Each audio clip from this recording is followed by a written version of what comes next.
The biggest difference between calligraphy and typography is that one expands your understanding of the other. Knowing why calligraphy and typography are different would help you with selecting the right font for your projects, understanding how to approach your custom design work, and figuring out exactly what you need to study.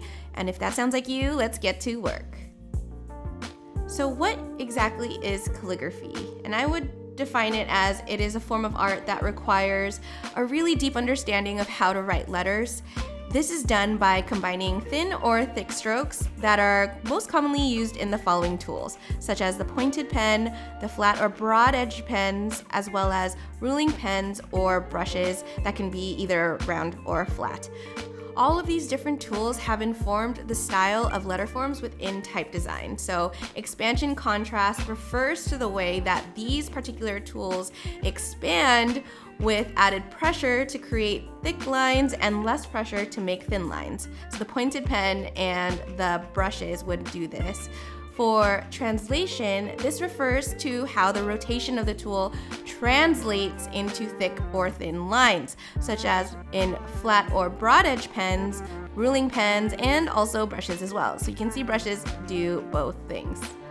Another thing that calligraphy does is that the choices of building these letters in writing can vastly change the style of your letters. So it can really impact your letter style as well as your details. And some of the things that would impact that is the choices of spacing or how far you create the strokes, the ascender and descender proportions, as well as the angle of the slant, if it's going to have slant or not, and the stroke endings. So all of these details are something that you can develop when studying calligraphy.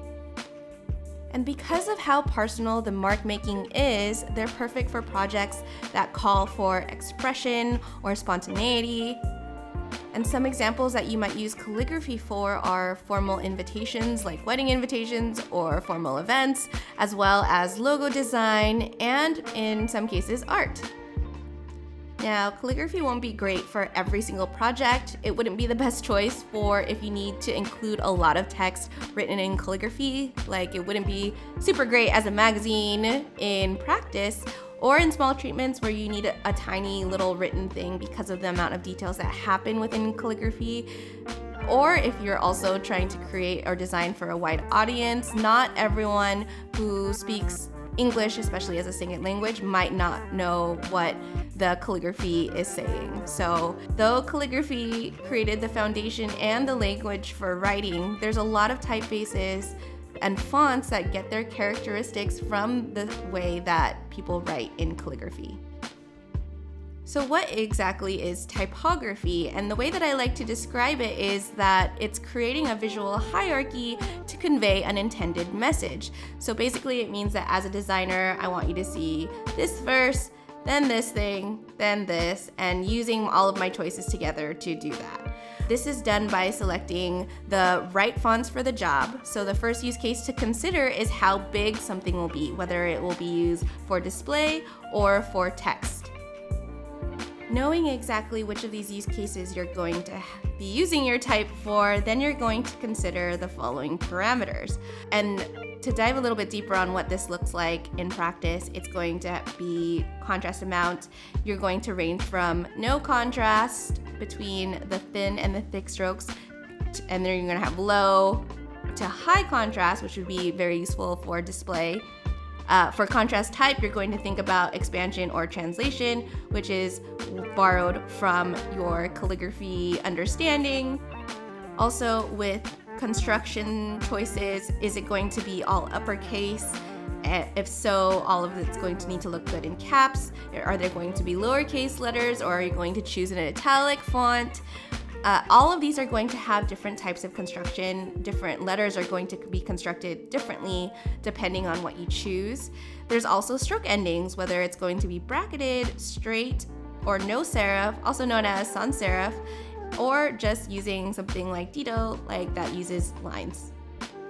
The more parameters that you also utilize is going to have weight. So if it's going to be thin, light, regular, or book, semi-bold, bold, or black, Mostly for the extremes you want to keep within display, and some of the less extreme items you're going to want to use for text, but there's no hard and fast rule for either of these. Those are just like my starting points that I always recommend to my students. Other properties that you're going to want to pay attention to are slant, if it's going to have a slant, if there's no slant, if it's going to be angled and how many degrees, the width, is it going to be narrow, condensed, normal width, about a square, extended or wide, and vertical proportions, if it's going to have really tall ascenders or really short descenders, how tall is your X height in comparison to the ascenders and descenders, as well as your cap height. So how big are all of your capital letters going to be? The second part about typography is that it's going to utilize type with a combination of different basic design principles. Now here are some. This is definitely not an exhaustive list, so if I'm missing any, feel free to leave in the comments below. This is going to be point, line, and plane, balance, rhythm, scale, color or value, layers, transparency, grids, repetition, space, proportions, and unity.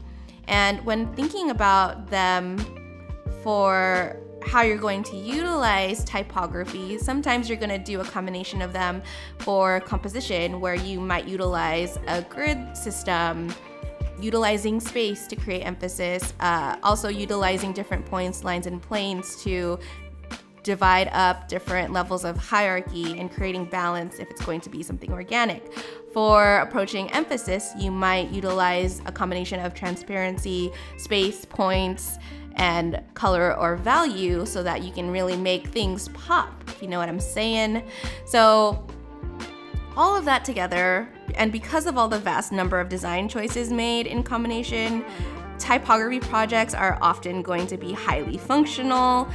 Like, they're going to utilize a lot of fonts and a lot of content and help you really understand a really bulk amount of content, as well as being extremely logical, because you're going to be utilizing multiple types of design principles on top of handling all this content, where if you do this frequently enough, you tend to, and myself included, I tend to rely on something like formulas and ratios in order for me to get started.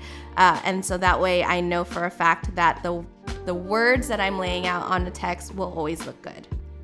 So some examples of what to use typography for is, it's going to be literally everything. It's literally everywhere. There's a lot of typography everywhere. So you probably would have a hard time finding things that don't have typography out in the world, and it's literally everywhere. But some places that I've used it for are online flyers for events, social media content, resumes and websites, books, magazines, and ebooks, packaging design, even the YouTube thumbnails that are on my channel all have typography on them. So regardless, you're always going to use typography everywhere, so understanding them will be very useful.